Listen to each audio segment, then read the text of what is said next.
আসাদুজ্জামান নূর। কি নাটক দেখছো? নাটকটার নাম আমার মনে নেই। হ্যাঁ স্বামী দিয়েছিল বাবুল্লাহ, বুঝলো? হ্যাঁ মাইয়ে ছাগল বানাইছে, হ্যাঁ এটাও চুরি করে বিক্রি করছে, বাজার বিক্রি করলো।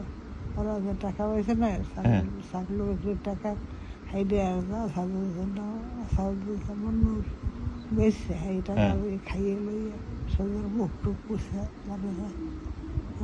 আর কত আর ছাগল টাগল দেখি না। হ্যাঁ আর তারপরে?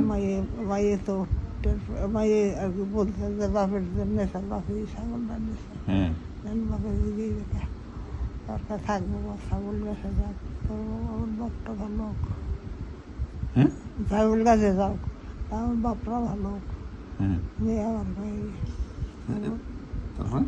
কোন সংসার না, বুঝলো? হ্যাঁ যেমন কাউকে সময় সব তুচ্ছ জিনিস লে ভাবতে হবে। আল্লাহ তোমার জ্ঞানী জ্ঞানী জানক, হ্যাঁ আপনার জ্ঞান লয় আপনি খান আমি খাইব, এইরকম নানকটা এটা তোর মনে পড়লো কেন? মনে পড়লে কেন এটা বল হঠাৎ করে? কেন যে মনে পড়লো আমি জানি না, কেন জানেন না? মনে পড়লো হয়েছে জ্ঞানী ওই আসাদুজ্জামান নূর কইতেছে এরকম কথা বললো না, জ্ঞানের কথা বলে, তুমি সংসার কথা বলো, আমি কই কি আর তুমি আরে মনুয়া